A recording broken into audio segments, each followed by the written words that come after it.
sulfide mine, 20 years here, then you leave it behind. We don't want your acid brine seeping in the rivers, noxious wine. Short-term job creation, long-term devastation. Don't want your pollution, crime. We don't want your mind. We don't want your mind. We don't want your mind. We don't want your mind. We don't want your company wish. Pretty plans served on a copper dish. What do we have when you finish? Messed up rice and poison fish. Your pocket profit and you're gone first class. We get a toxic drinking glass. Bottom line's a dollar sign. We don't want your mind. We don't want your mind. We don't want your mind. We don't want your mind. Rain falls on the ground, groundwater flowing down. Simple lesson, science fair. Water goes back in the air. Put in the water what you made. You breathe it in some other day. Drinking a well, wish and dream. Precious water, living stream.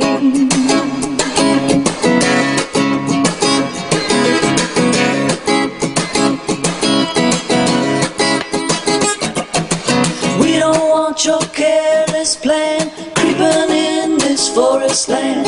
Clean water we demand. We don't want your helping hand, your economic contribution. Don't want your noise pollution in our ancient pine. We don't want your mind. We don't want your mind. We don't want your mind. We don't want your mind.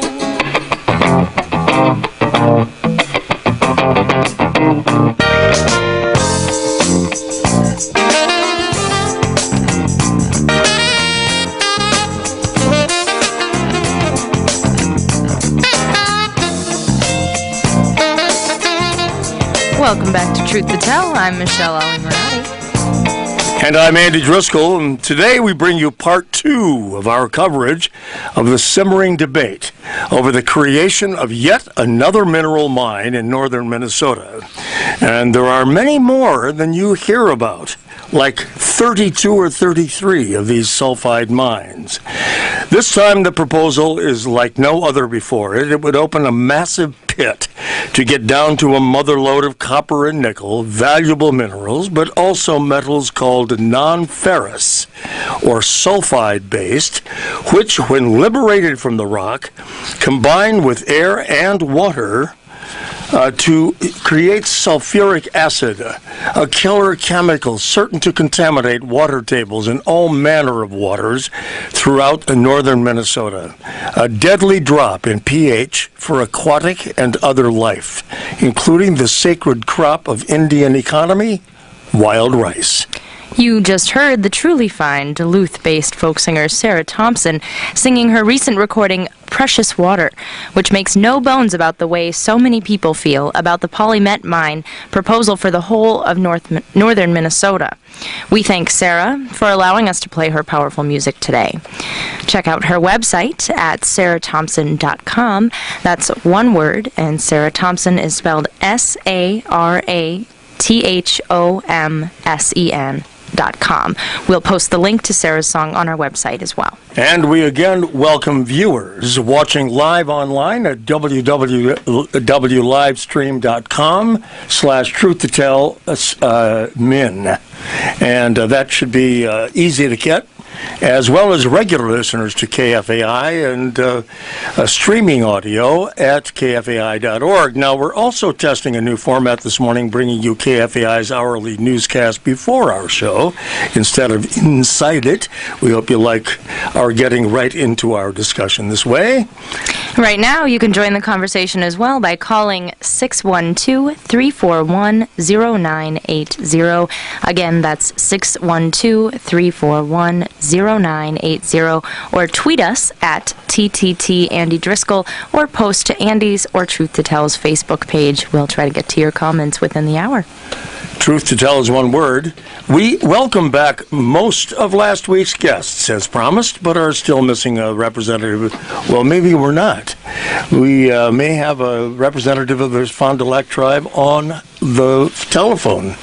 In any event, last week, White Earth Land Recovery Project founder Winona LeDuc joined us to talk about the sacred nature and economic security of the wild rice crop, which remains so after thousands of years. She allowed us how a mere 60,000 acres of wild rice waters remain intact today, and that the powers that be are attempting to run roughshod over tradition, but more seriously, the treaties granted over 175 years ago to preserve the tribe's jurisdiction over the ways all lands inside and outside the reservation will be used. We do have with us today someone who has studied and reported on these treaties and what the Polymet copper mine proposal represents to their integrity. What more are we willing to sacrifice in terms of what we're able to eat, drink, and breathe in order to provide some, perhaps a lot, of short-term construction work, along with far fewer full-time permanent jobs? Again, what treaty violations do these land uses represent? What are the relationships among state and federal regulatory agencies, and just which of them ultimately owns the decision to permit this mine? Just what are the wild rice standards? What are the changes that Polymet and its legislative champions attempt to enact? And who can authorize the sale or lease of superior national forest lands for such mineral excavation? People in the Twin Cities often escape the nasty news surrounding these northern Minnesota issues, even though much of what we all hold sacred down here and up there is threatened by these seemingly narrow and local issues. Nothing like this is ever purely local. We all have a stake in the outcome of such battles. As I noticed in the film Precious Waters, lands have already been secured by Franconia mining, and drilling has already begun under the lakes. When have we, any down here, ever heard a whisper of these operations and their dire results? These are about a few of the questions that require some deep and introspective thinking and unadulterated food, but who have, through no fault of their own, found themselves unemployed, eager to earn a living for themselves and their families. The 6-year quest by Polymet Mining to open up a copper and nickel mine in northern Minnesota came along at precisely the right moment for most of our unemployed and hurting residents in the area around Babbitt, Minnesota, and the Fond du Lac Indian Reservation. 2008, 2009, and last year were the leanest for the Iron Range since the Great Steel Strike of the mid-1950s, and before that, the Great Depression. Other mines already operate around that general area, which includes a large chunk of the Superior National Forest, which by its very name would indicate some preservation of species like animals and wild rice. Tough choices for some, but not everyone. By the way, everyone everywhere should watch that film, Precious Waters, in addition to watching this show and checking out our websites on our site, www.TruthToTell.org. We are, in fact, going to have that film up on our Facebook page right now, at the Andy Driscoll Facebook page, and I believe the Truth to Tell Facebook page. It's a great film. We even have a couple of the stars in the room. And remember, we do want your questions and comments, so please do call us at 612-341-0980. Or if you are already watching us online, just go over to Twitter or Facebook and tweet us at TTT Andy Driscoll. You can use hashtag #WildRice. We'll be following that trend on Twitter. And then also, you can also just post your comments on Facebook on Andy's page or on Truth to Tell's Facebook page. Paula Maccabee is back in the studio with us. She's the attorney and lobbyist for Water Legacy, one of the several groups working to stop the Polymet project and enabling legislation. She's represented environmental organizations like the Sierra Club, and she's also a former St. Paul City Council member. Glad you're back, Paula. Good morning, Andy. Nice to see you.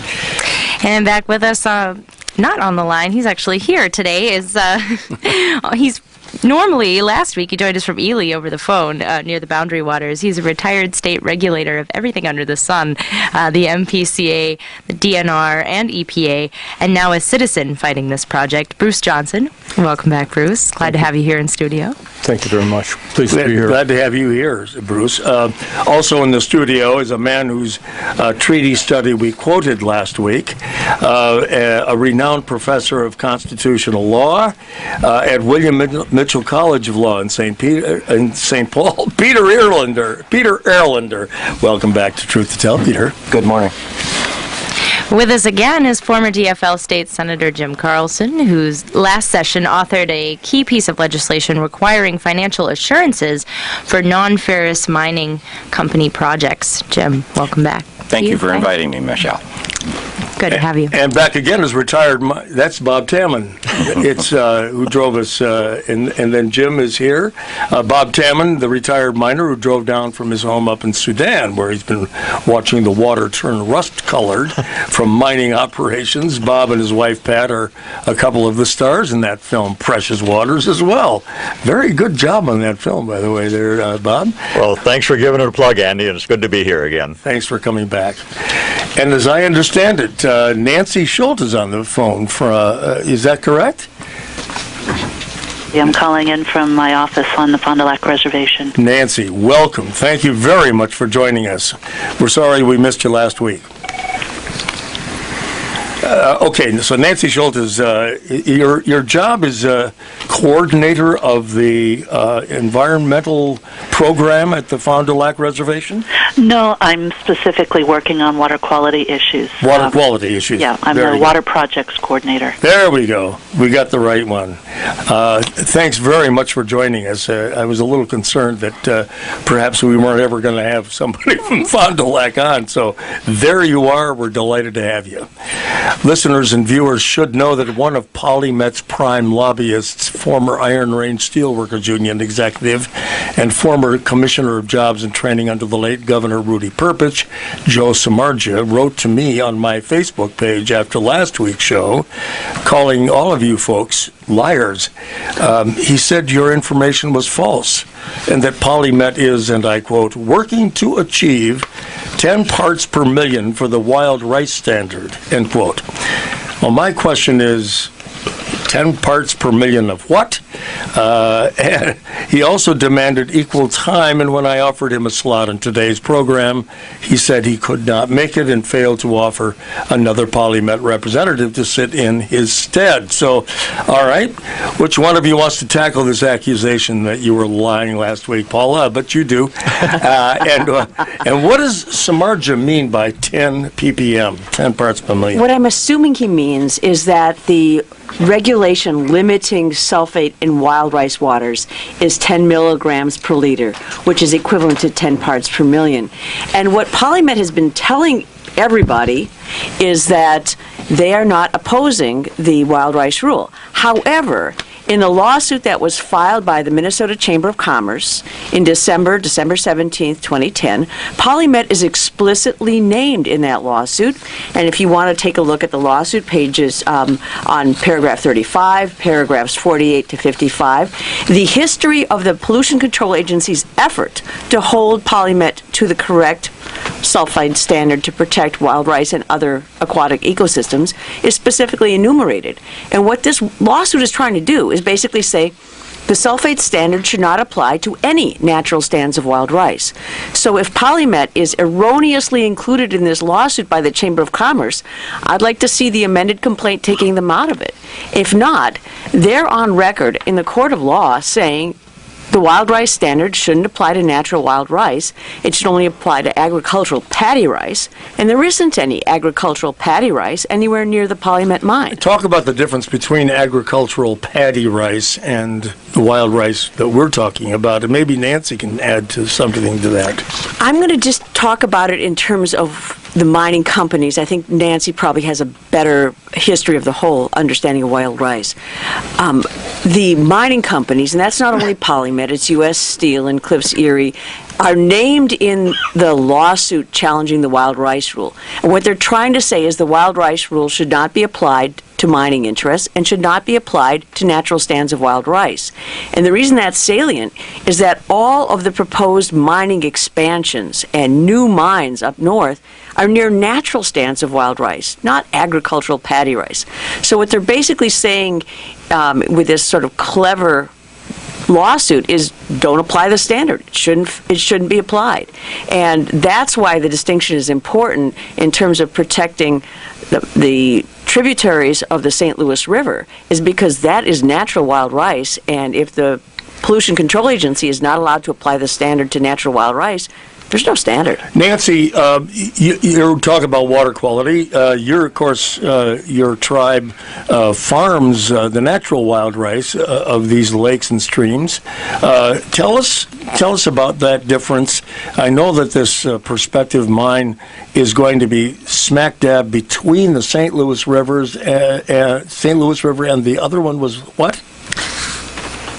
It's actually going to be discharging into the Partridge River, yes. And the tailings basin, the plant site area, will be discharging into the Embarrass River. And the Embarrass River. And both of those are tributaries to the St. Louis. There we go. All right. Thank you for clearing that. I guess there's a couple of things that I'd like to clarify. Would you please? In terms of paddy wild rice, the distinction is in terms of how it is managed, in terms of the intensity of water level management and application of fertilizers, and the fact that they actually draw down the water in order to be able to use machines to harvest it. It's an entirely different type of operation than hand harvesting natural wild rice, which is what the Ojibwe people do.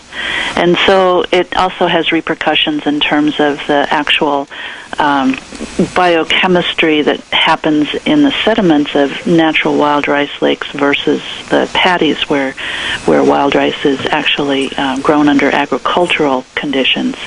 And that's kind of the heart at what we think the mechanism of sulfate toxicity is to natural stands of wild rice. It's what's going on in the sediments where there's no oxygen and a lot of rich organic mucky sediments.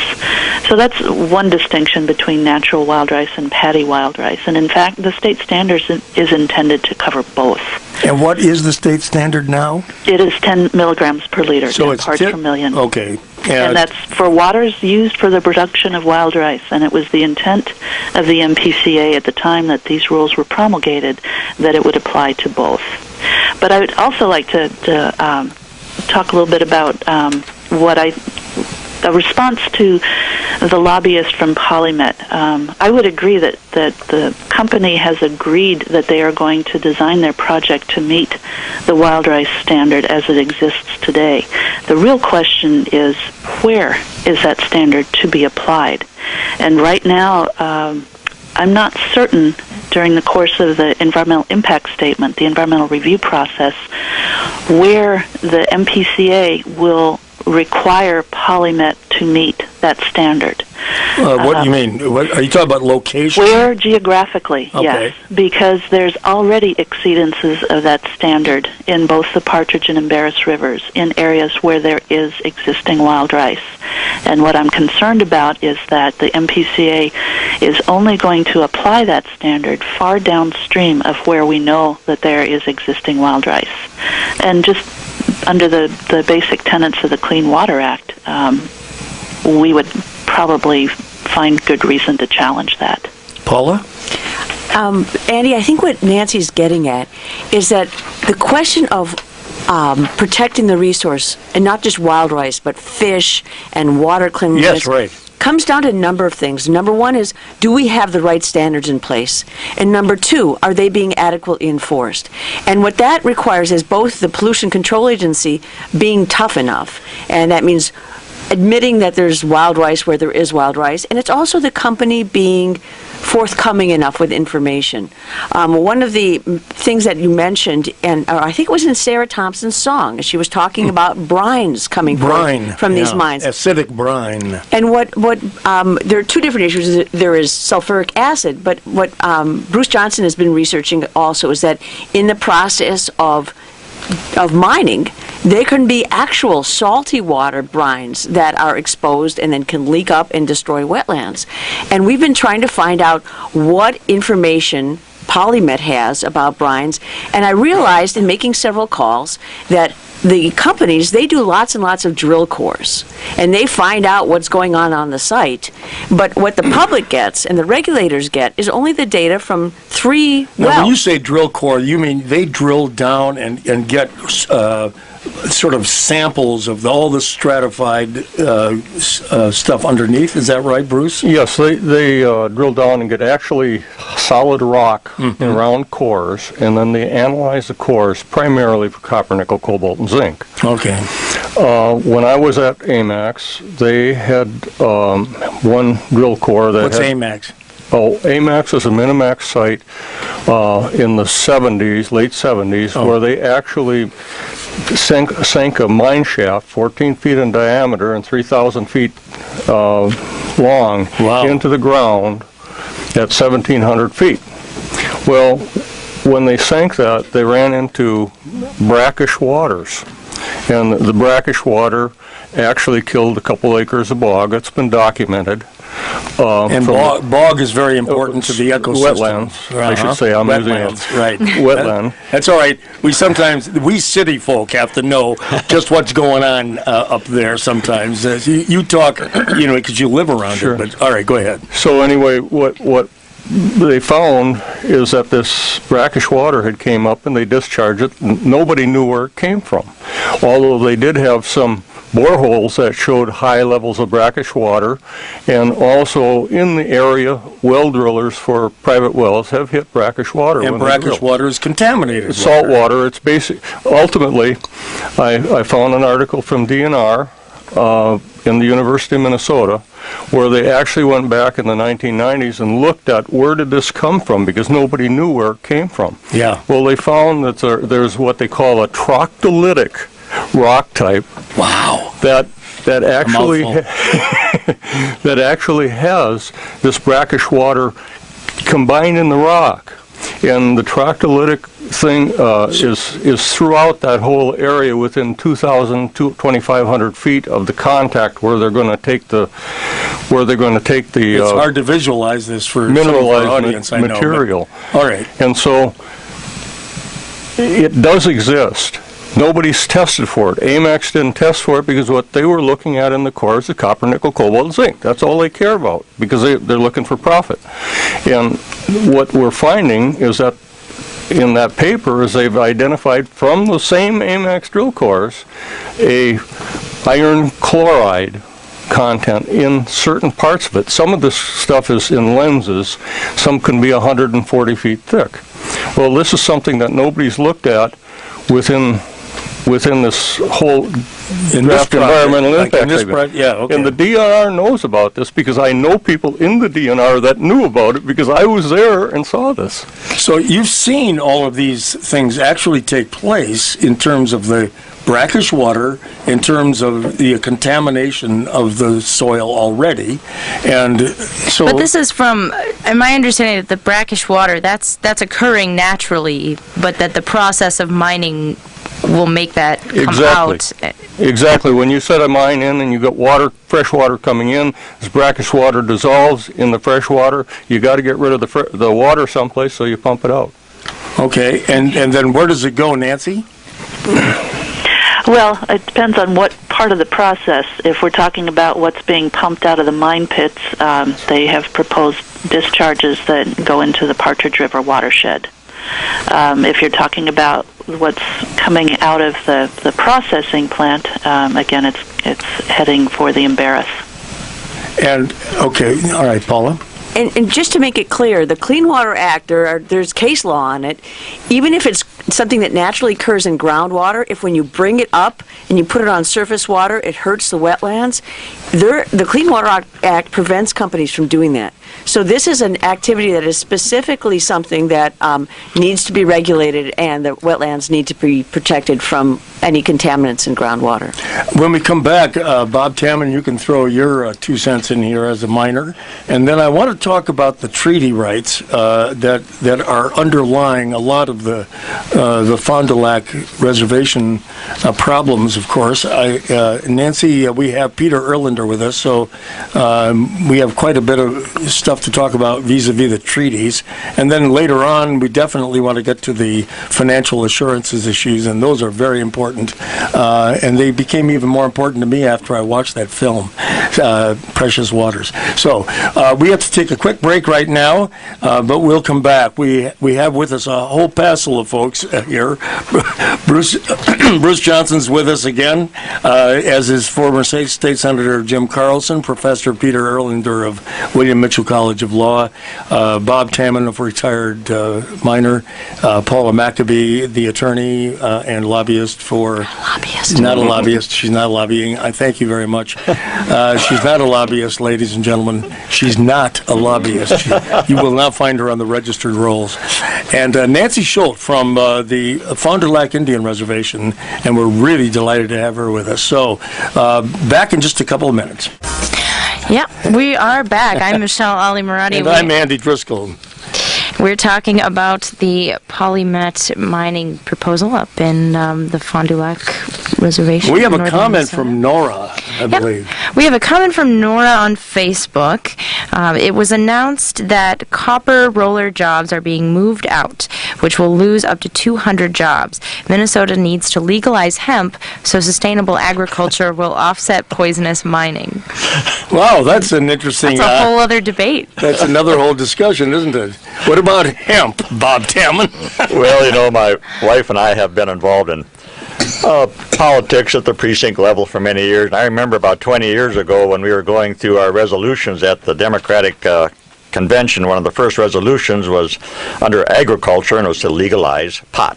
And, of course, that's not quite my thing, but we do have a progressive part of our community up there. But now, is that the same as hemp, though? Isn't there there somewhat of a difference? Well, actually, I think that's a good distinction difference to draw, because I don't believe they were talking about hemp. I think they were talking about mind-altering substances. But anyhow, I don't think that's in our immediate future up there. But no, hemp is another crop entirely. Yeah. There are all kinds of uses for hemp that have nothing to do with mind-altering substances. As far as the mining issue, you know, that things that should be emphasized is that this is not like iron mining where the ore body is 25% iron and you have 75% waste. This ore body is less than 1% copper. We're talking 99% waste. 99% waste. 99% waste. And the waste is really what we're looking to I mean, that's really going to be the problem. And in addition, in iron mining, it's magnetic, so you can do a separation using magnetic separation at a coarse grind, so you have coarse tailings. No magnetism with copper. You've got to grind it all to the consistency of face powder. So, you know, occasionally I've been to presentations by the mining promoters. They'll say, well, our waste products like wash sand. It's not like wash sand. It's not something you put on the beach for your kids or grandkids to play in. I worked in the mines. The correct term is mining slimes. Mining slimes. Mining slimes. Well, no wonder they don't use the term. And that is a correct term. I'm not making this up. No, I believe you. So this process of grinding it down to powder, this happens on site, and then the waste is just left there on site. After it goes, it'll go through the grinding process. Then they use a flotation process. It's called a frother. It's like a bubble machine. You put chemicals in there. The very fine particles cling to the bubbles, go over the top. The waste goes out the bottom into the tailings pond. So when people talk about the problems with tailings ponds, they're talking about the problems with mining slimes. Now this is ground so fine, you know it's got to be soluble. Right, right. Whatever's in that ore body is in your tailings pond. So it becomes part of the water, actually, part of the water. And we already have, you know, Polymet says they're going to meet all the standards, but their first mining proposal, they proposed to put copper mining waste in an old tailings pond on top of iron mining waste. This tailings pond was already leaking in excess of Minnesota's discharge standards. Oh, really? That is documented. The tailings pond was already leaking in excess of Minnesota's discharge standards. Why isn't anybody suing anybody over these excessive discharges? They are, and it doesn't make the mainstream media. Now, Polymet's been talking about they're going to meet Minnesota's stringent environmental regulations. There's already been a lawsuit over this leaking tailings pond. As you might know, if you're going to file a lawsuit under the Clean Water Act, you have to give a 60-day notice of intent to sue. So tailings are wastes from iron mining, aren't they? Yeah. What is the purpose of this 60-day notice to give them time to... It's federal law to give the respondent time to reply. And what happened, now this would have been a federal lawsuit. 59th day, the state of Minnesota and the mining company announced that they'd reached a consent agreement. The fine was going to be $58,000, which isn't even a slap on the wrist to a global mining company. Not a slap on the fingernail. And they pretty much neutered the federal lawsuit. So now we're back trying to enforce the consent decree. And Paula would probably have more details on this than I do, but the details I have, it's less than 15 miles from our house where Pat and I live. We've canoed on the Embarrass River. I canoed on the Partridge River. I've seen the stands of wild rice. They're so sparse and so thin, it wouldn't even be worth going out there to rice them because that part of the Partridge River is downstream from a mining operation. So this is a real problem, and you can go out there to see it. Excuse me. And I'd like to point out, you've been talking about treaty rights. Our particular area is in the 1854 treaty. And I just like to say that Indians are pretty good neighbors. Pat and I own a house in that treaty area. We have lakeshore in that treaty area. There's no problems with the tribes being unreasonable. They've lived pretty well with their neighbors for many years. The Boys Fort Reservation is only 5 miles from our house. They got a casino out there. They hire our neighbors. No. So we like that too. They're creating their own jobs. And we've had, so the point I'm working at is the tribes have been good neighbors to the people that live there. There's no reason the mining companies can't cooperate with the tribes on these reasonable treaties. What I don't understand is why the mines are allowed at all if, in fact, they are as dangerous to the natural resources around there as they obviously seem to be. Is that correct? Bruce, you were going to want to say something. Well, the LTV tailing basin was designed in 1953. 53? Now, the tailing basin, when it was designed to hold crushed rock and separating it from water. It was not designed to hold flotation reagents, copper, nickel, sulfate, all these other things. In soluble form, too. Yeah, and so what you're ending up with is we're trying to, if you like it, make a silk purse out of a sow's ear.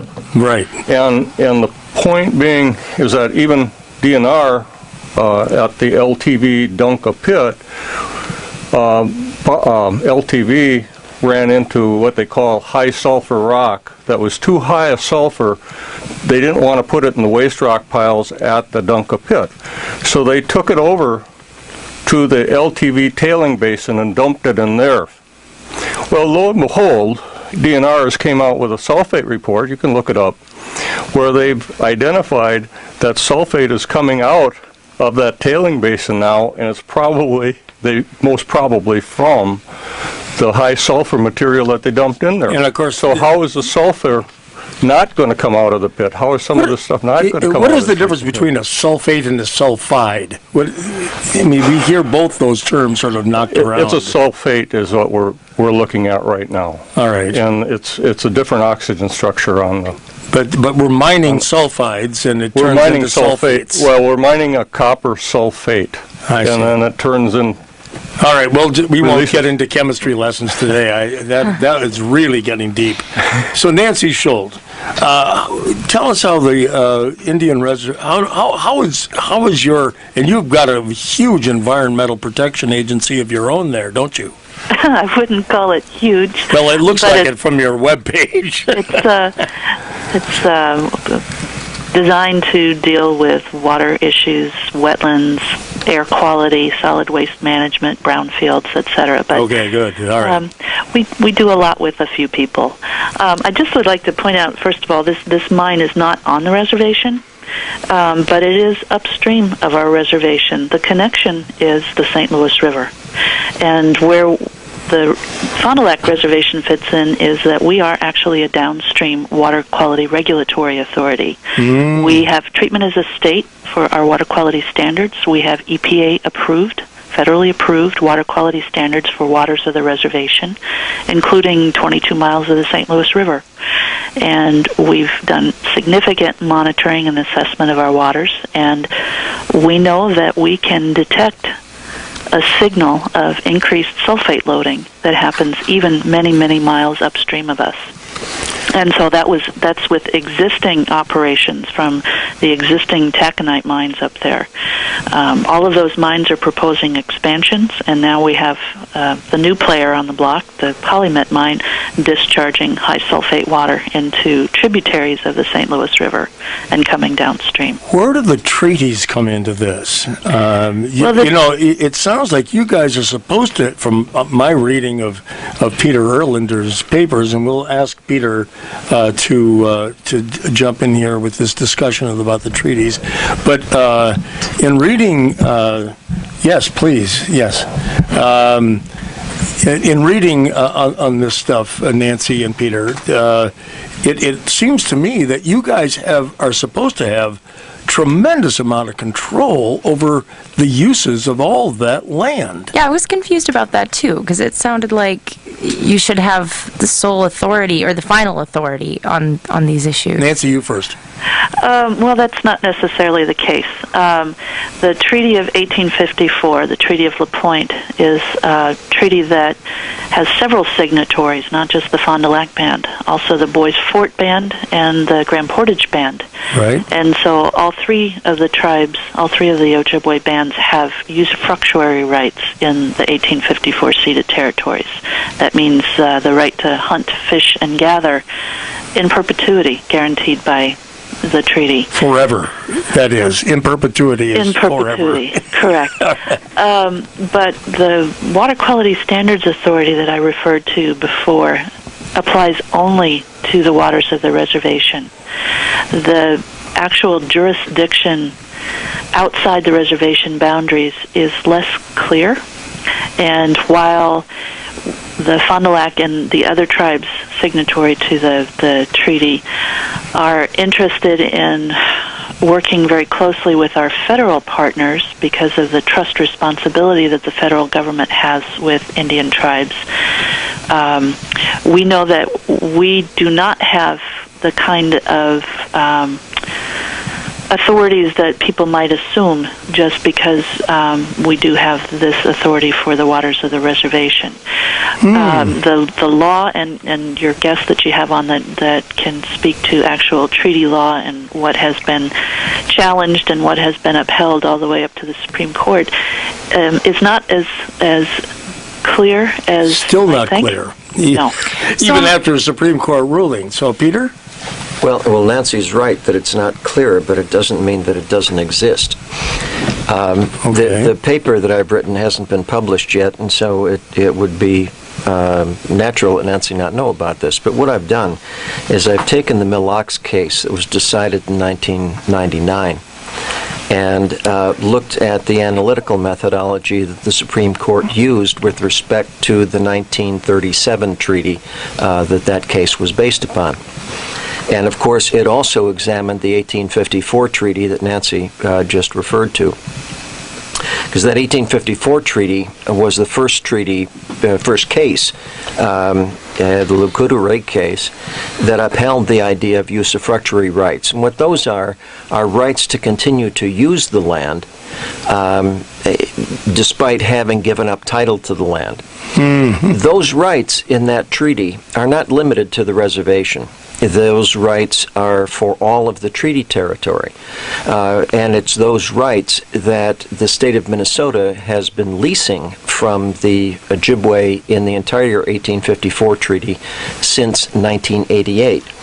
It's also true that the exact bounds of the usufructuary rights in that entire 1854 treaty have never been really figured out legally. That usufructuary word really got just to me use rights, but they're... The rights of use. Yeah, yes, the rights of use, but it goes back to Roman times. It's not something unusual. It's been recognized... No, it's me that's ignorant. Well, it's used in English common law as well. But you see, what has happened is that those rights were written into treaties with the United States in 1825, in 1837, in 1842, in 1854. Not only in the Arrowhead, but the 1854 treaty says that those same rights apply in the rest of Minnesota as well. Right, not just on the reservation. Not just in the reservation, not just in the Arrowhead. Right. The 1855 treaty is the first treaty that says the Ojibwe give up their rights, all rights in the rest of Minnesota, but the Supreme Court in Mille Lacs said that that treaty was too broad to give up hunting and fishing rights anywhere.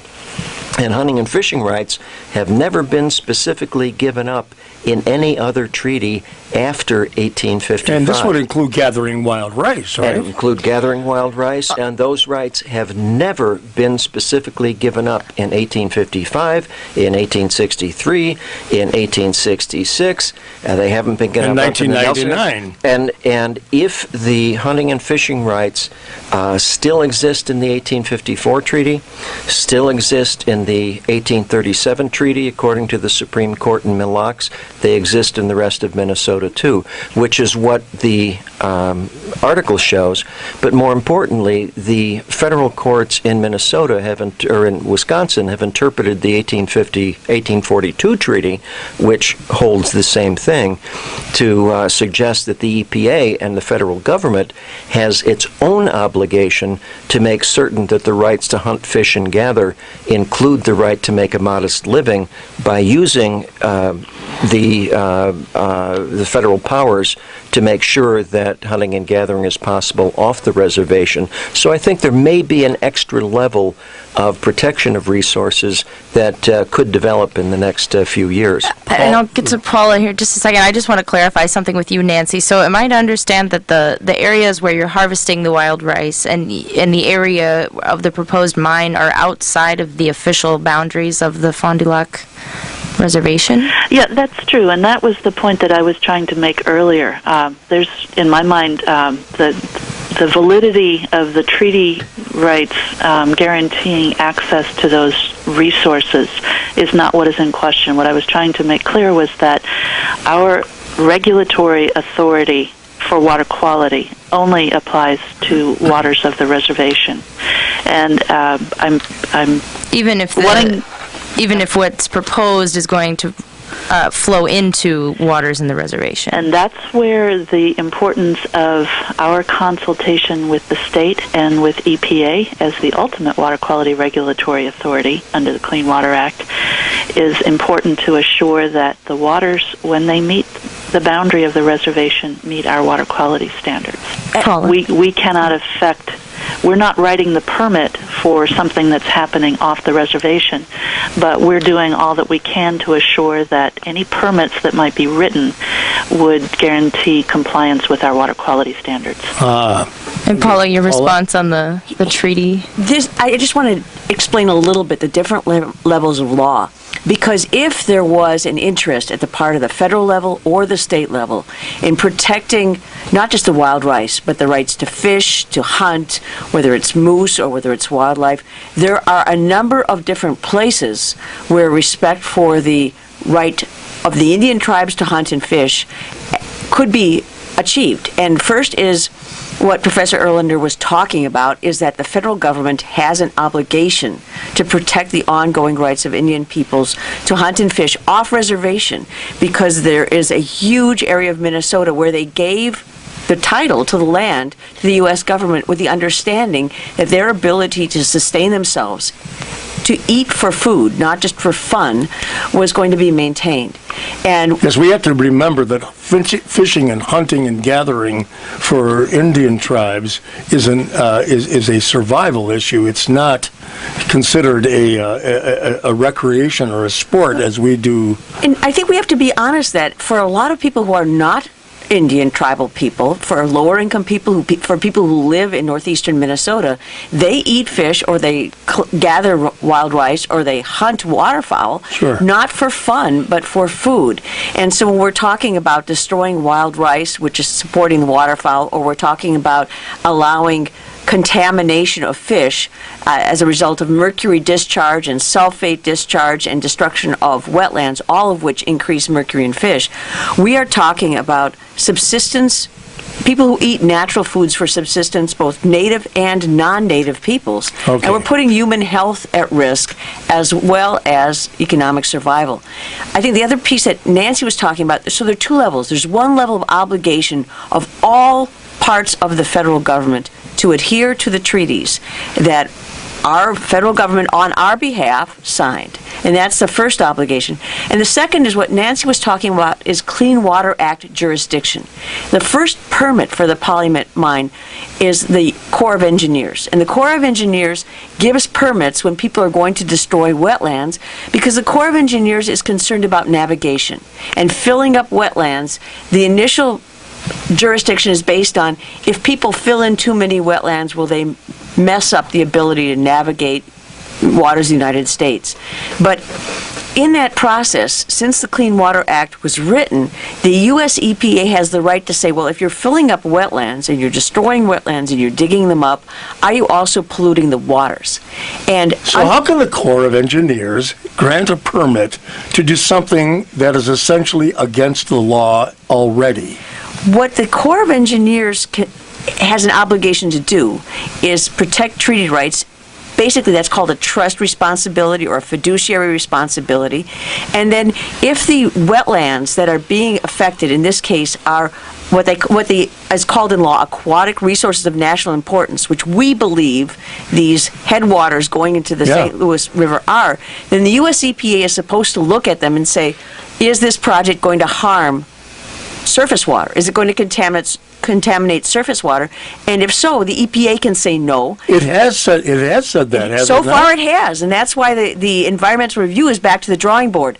But in addition to the EPA having the right to look at it, if these once there's a permit at the Corps of Engineers, there's a notice issued, the Fond du Lac Reservation has authority given to them by the U.S. EPA, and the state of Minnesota has authority given to them by the EPA to look at waters within their jurisdiction. And in Minnesota, that means the whole ball of wax. Fond du Lac, as Nancy was saying, can look at the St. Louis River within the reservation. But the Minnesota Pollution Control Agency is supposed to be looking at all the waters in this watershed and evaluating whether destroying upwards of 1,500 acres of wetlands in this critical area is going to be violating Minnesota water quality standards. As well as the treaties that we've been talking about. Well, we have to take a quick break, I think, and get back so we can get back and talk about financial assurances, because that's what Senator Jim Carlson's here to do. And in other words, as long as all of this is actually happening, we also have to talk about who's going to be responsible financially and what have you for all of this. When we come back, we'll do just that. Thank you. KFAI greatly values listener feedback. If you have feedback or questions, you can call the KFAI feedback line at 612-341-3144, extension 815, or email Program Director Adam Mell at adammehl@kfai.org. Programming on KFAI is sponsored by DEX, your source for the most complete local information. In the book, online at dexknows.com, or with 1-800-CALL-DEX. Find whatever you need, whenever you need it. Dex knows.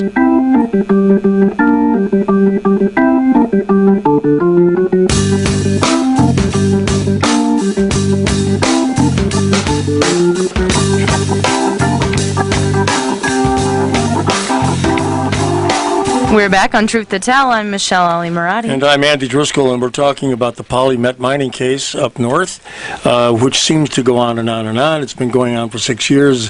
Polymet likes to think that have said that they've spent $24 million in those 6 years trying to get this permit, and yet there are conflicts between regulatory agencies and what have you. But somewhere along the line, we already know that discharges have occurred in a lot of these places, and who is going to be responsible? Because some of the, as I understand it, certainly from Precious Waters film, is that a lot of these mines are after 10 years or 20 years, they file bankruptcy, they give up, they walk away from these mines, and they say that they're not financially responsible for the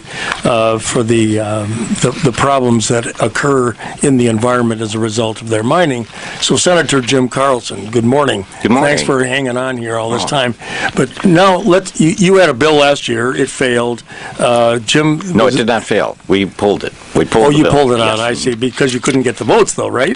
I'm not going to commit to that. The unfortunate thing is that members of both parties, because labor's involved, have been supportive of this Polymet mining permit in the legislature. What I don't understand either is why the legislature thinks it has the power to overrule all these federal agencies and the treaty laws. Why does that? Well, to some degree, there's a degree of desperation up there because the unemployment rate is just abysmal. Or let's say the unemployment rate was huge. About 30% of the people that were working in mining at the time. But some of that has been returned now again. But again, desperation leads you to assume different things. And one of them was that these jobs were ready to go. This is the attitude that a lot of people were taking, that we can get started immediately. And of course, the bill that we were looking at, to some degree, all of this discussion that we've had, the bill starts after that discussion is largely determined. It was mandating that we look at all of these issues and the process involved be evaluated to find out just what it's going to do to the environment, to the present environment, and also to what happens in the long term. Then it had to look at what was going to be the financial cost to mitigate or to treat or to perpetually treat the water to make sure that there isn't a long-term disaster in the making here. And the next stage was that once we have evaluated the process that was going to be used and the costs that were going to be incurred for long-term treatment, that we establish a financial assurance system. Now, there already is some of that's available, a financial assurance, but it's not solid. We needed a financial assurance where a mining company could not walk away from it, which they have done all over the world, actually. And put these financial assurances that they're rock solid, that they absolutely can be exercised if there's a problem, and they can be exercised without lawsuit, going through it fast, going through it complete, and being able to treat this the water, to maybe close up the mine, do anything that can happen. And then the final thing in this particular bill was to establish what's called a responsible person linkage, and that is any let's say institution, that might be a bank, that might be a company, that might be an individual, might be anyone who is going to be sharing in the profits, would also share in the responsibility to clean up long term. So what we don't want to do is privatize the profits and then socialize the risk. So that was what this bill did. And in the case, and that's why I quibbled just a little bit about pulling the bill, because at the time it was clear to me that this was not happening right away. This was not ready to go. There was a lot of things that had not been looked at, had not been adequately defined. Like what? Largely it was this, the 10 milligrams per liter of excuse me, parts per million. Parts per million, yeah, in assets. Standard, yes. The tailings pond that had not been addressed. There were things, and inadequate is a term of this evaluation. Even though a lot of people quibbled with that term being why is that put into a EIS, but it is an adequate term that's used in there, and it was used, I believe it was 21 times. It was one of the poorest DEISs that had ever been written and submitted. DEIS being draft environmental impact statement, yes. Right. And so the determination had to be whether it was going to be redone, whether it was going to be a supplementary, whether it was going to be answers to the questions, and there's some question as to whether there would be a comment time again, and that had to be determined. And at the time of the bill hearing, we had hours and hours of hearing with it.